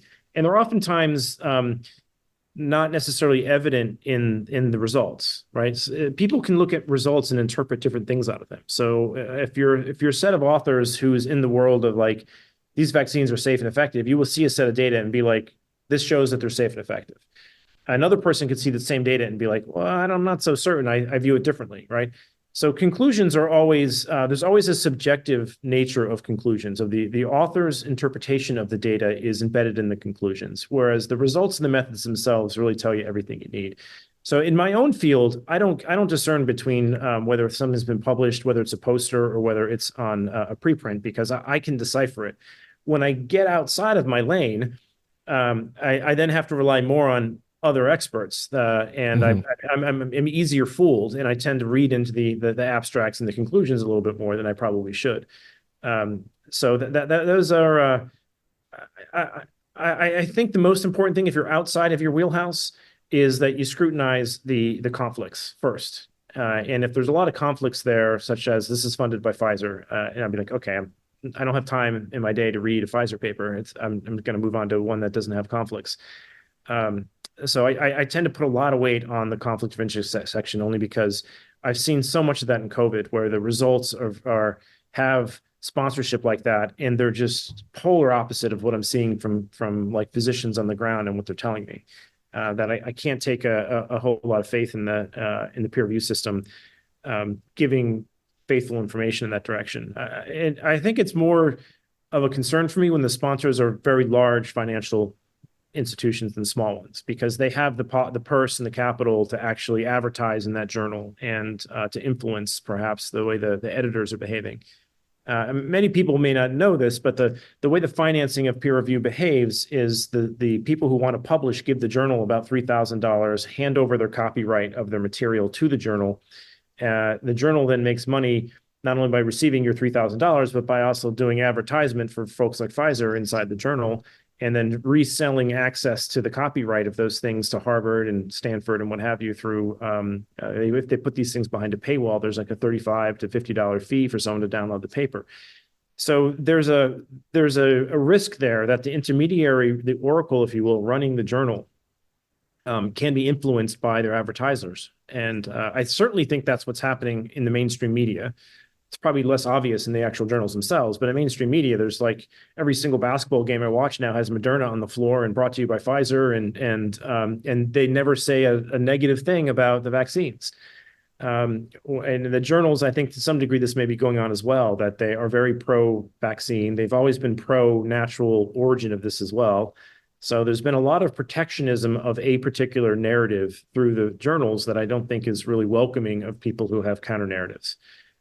So we're trying to break that. There's a couple of people I know that are trying to build a peer-to-peer review system where it doesn't have a journal involved. It's just a capacity to publish, and everything gets etched onto blockchains, and you recruit reviewers in without a journal. We'll have to see where that goes, but I think that's a better system, just because I do think the review system, since the people who are adding the most value to a review aren't getting any of the rewards. So there's no reason for me to do a peer review. I don't get paid for it. It just takes away from my day. And so the only time that I find people jump into peer review is when it's in a field and they're worried about competing work obliterating or scooping theirs. And not that many people are going to be, not many experts can you get a lot of time for free. And that's what the journals rely on, to getting experts to come and review the stuff for free. And I think the incentives are all broken.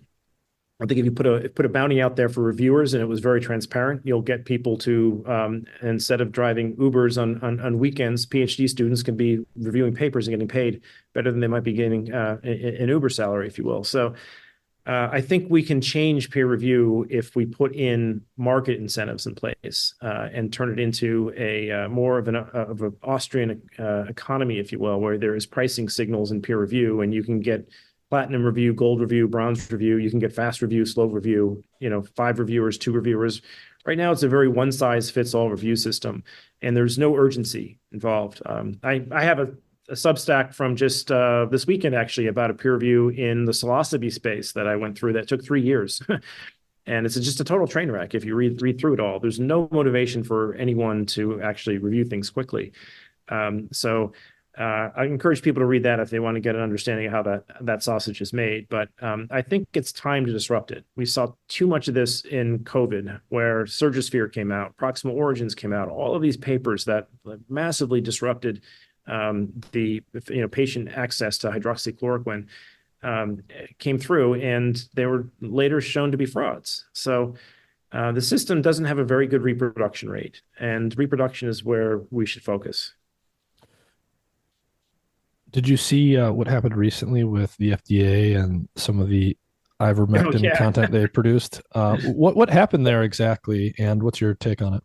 Well, they did step out of their lane. They started mocking people using ivermectin, and it's not FDA's charter to prescribe medicine. Right? This is even with physicians, they get nervous prescribing medicine to patients they've not met or looked at. It's frowned upon, right? You should at least have a telecall or telemedicine and poke and prod the patient a little bit. But the FDA started saying ivermectin is we're not horses. Stop it, y'all. On ivermectin, and so you look at that behavior, and like, they are becoming a marketing engine for the vaccines. Why would they pick a fight on which product that they want to support or not support? Ivermectin's a Nobel Prize winning drug that's already been through the FDA, but it's no longer really protected by any IP. So it doesn't have. It's unlikely anyone was going to put ivermectin back through the FDA process and pay them again. I mean, the FDA operates off of the PDUFA Act, where about over half their budget comes from pharmaceutical companies paying them to defray the costs of regulation. So unless you're in their pay stream, they're probably not protecting your drug. And ivermectin is something that fell off patent and no longer really has a protector like that, or a sponsor, if you will. So they seem to be shooting down generics to, part the Red Sea for the people who are paying them for the most latest and greatest drugs, which are, of course, the most dangerous drugs because we know the least about them. So it kind of works against generics in many ways. And I think that was a perfect example. It's good to see Mary succeeded in getting them to reverse it. I'm only worried that they'll do it again, right? They got a slap on the wrist. They have to take their posts down, and a little bit of a humility session there, but they're not necessarily, if it takes 3 years for you to reverse something like this, they're going to do it again. And then we'll have 3 years of the courts fighting them to stop doing the behavior in the future. So I'm not convinced although it's a victory, I don't think what came out of that's going to prevent the behavior from reoccurring. Given how much controversy a lot of the stuff is embroiled in, how politicized everything to do with COVID and vaccines and ivermectin and other drugs, what a mess it's all been. On the ivermectin issue, when you step back and you look at all the evidence that's out there, and there's obviously, right, there's a lot of good and bad studies published, some of them wanting to prove one side of the equation, some of them wanting to prove the other. What's your general read on the truth regarding ivermectin? I'm probably biased because I follow Pierre Corey and read his stack quite a bit. And it looks to me that it works. Now, I'm also coming from a medical cannabis world, right? Where I'm like, it's none of anyone's business what drugs people take. If they think it's going to help them, let them take that. And so this is one of those scenarios where they got in the way of a drug that won the Nobel Prize in medicine, and it clearly has low toxicity. Otherwise, they wouldn't have approved it for all the other things they use it for. And they were able to railroad it in favor of some other therapeutics that had better royalty streams going into the government, right? There's a $400 million royalty stream going into the NIH for Moderna. I don't know how much is going in from Pfizer, but I'm assuming Pfizer's probably going to be paying them eventually as well. So there's, the government institutions are all cheerleading for the thing that probably fills their coffers the most and trying to shut down anything that can reverse that or challenge that. So I don't understand this. It was never a crime to put drugs off, to use drugs off label until COVID, right? When you say you think that ivermectin works, what exactly does that mean? Like what dose used for what purpose? In what way does it work? Yeah, so the most people who are using ivermectin aren't using it alone, and a lot of the studies that attacked it used it at doses that were inappropriate. So they're usually using it with like a Z-Pak, maybe zinc and ivermectin, like that, at least those three things. And they're showing, I think the most recent one I saw was somewhere like in the 70 or 80% reduction in mortality with ivermectin. And now it has to be given early. Some of the studies would test this in hospital, at least with hydroxychloroquine. They pulled that move on hydroxychloroquine where they tested it after only they were blue in the face and practically dead. They gave them a bunch of, hydroxychloroquine, and it's not going to work at that stage. So there were a lot of trials that looked like they were set up to tarnish this with doing all types of games with the placebos and the controls and the dosages. I think the last thing I read about ivermectin, it was somewhere around 150, micrograms per kilogram or something. So I don't have I'm not the best person to quote on the optimal dose here. I point people to Pierre's work. He's got a whole book on this. But the few papers I've read that he's put out and his Substacks have all pointed to the defects in the trials that were trying to take this down, the connections to pharmaceutical sponsors, and then the less conflicted trials and the results that they saw. And it seems to lean in the direction of this working. And the fact that we have to do all of this at all seems ridiculous because it was legal to prescribe off-label drugs for this before the pandemic. And then we had to do all these damn trials just to fight over whether they could have their rights back. So I don't know. I get a little bit frustrated because I think you have probably some similar background in the medical cannabis field as well, where these products are going to be hard to get clean trials on. We have entire government agencies trying to take them down, like NIDA, that likes to do studies that demonstrate abuse of drugs. And so it's hard for them to ever admit there might be a benefit in such a study. But we've got lots of patients that are demanding access. They believe it works. And that's where I think the debate should end. But it seems like it has to get politicized, and there has to be a fight over who gets to collect the revenue stream of various medications. I want to switch gears for just a little bit while I have you. Thinking about cannabis, you mentioned very briefly at the beginning something important that's happening in that world, which is this infection, which is decimating cannabis crops. What is this thing, and what do we know about it? So this is hop latent viroid. It's a 256-letter genome, which is remarkable. It doesn't code for any proteins. It's a circular RNA that, when it gets into a cell, since it's circular, it can replicate with rolling circle amplification, but it needs the host polymerase to do that replication. And then once it makes a long concatemer genome, the folded RNA oftentimes acts as a ribosome and chops that RNA up.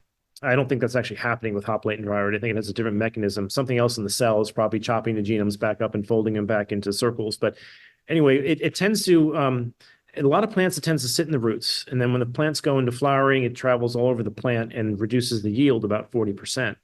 There are some plants that seem more resistant to this than others, or tolerant, I should say, to others. So we still don't fully understand the biology. We think what's happening is the RNA has certain sequence homology to about 20 different genes in the cannabis plant.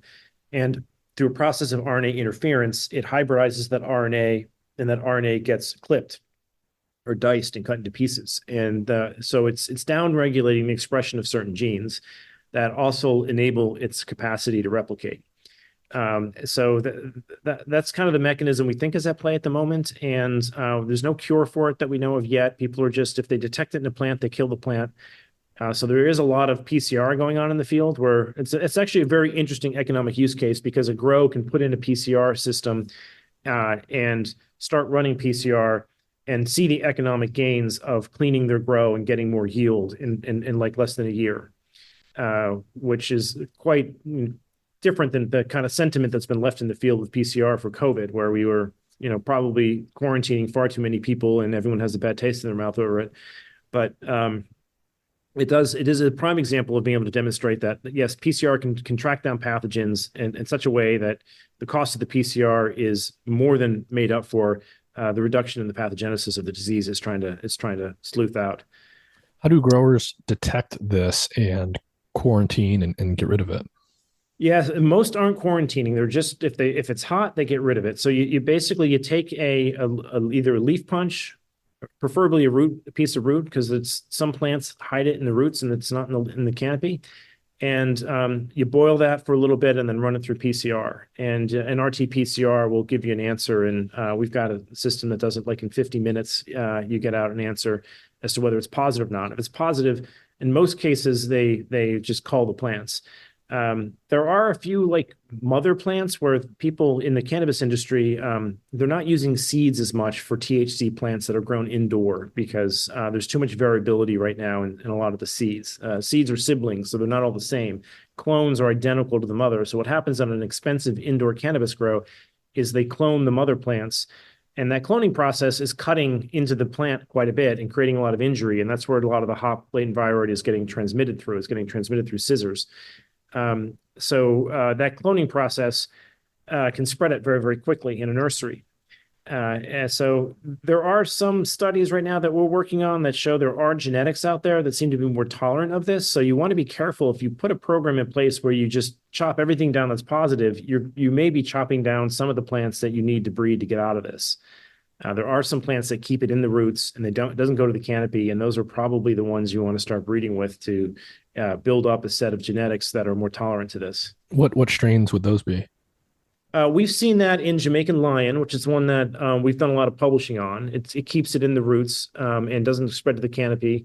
Zamir Punja has a few strains as well. They're mentioned in his recent publication that had maybe only 5% yield loss and very rarely had it in the canopy as well. I don't know the actual names of his strains. They're in his paper, but I don't remember them offhand. So and how big of a problem has this been for growers so far?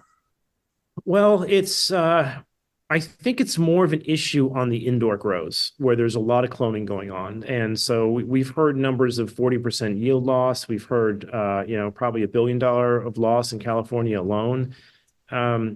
People are getting better at this. Those reports are a little bit old and they're not necessarily a peer review economic report, but they're getting better by screening this, and we now know that some of the places that are doing a lot of the cloning have to have better sterility and more bleach involved in the process. So once people have put molecular testing in place, they can get the infection rates down to almost zero.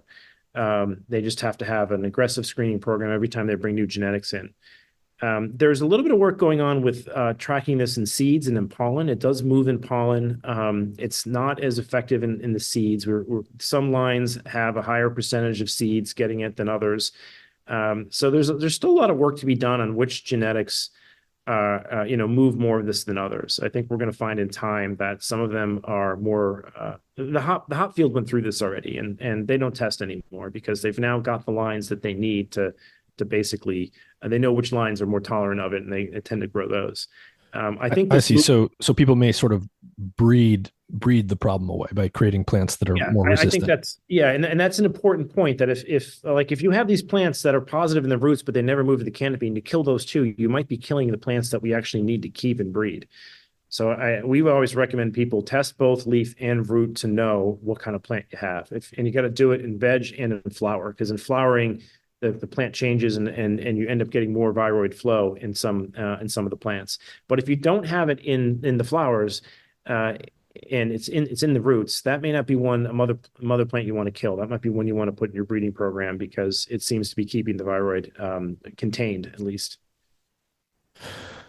All right, Kevin. I've taken probably enough of your time here. Is there anything that you want to reiterate or any final thoughts you want to leave people with about anything that we talked about today? No, I want to thank you actually for the time on this. I honestly think this is the people get a better sense of what's going on in the scientific field from, long form casts like yours, where you can dissect these things because it's very difficult, I think, for the average person now to comb through the peer review literature and know, okay, which papers are conflicted, which ones aren't, what does this all mean in layman's terms? So you guys are serving a very important role, I think, in distilling a lot of this arcane language into what everyone else can understand. So hats off to you for that. If anyone wants to follow our work, you can find us. I'm at Medicinal Genomics. You can find me on Twitter, and I have a Substack that presents a lot more of this controversial work. Unfortunately, I made the worst possible name for my Substack because no one can pronounce it. But it's nipetolactone. If you ever get lost, it's the compound that's the active ingredient in catnip. That'll lead you there. All right, Kevin McKernan. Thank you for your time. Thanks, Nick. Appreciate it.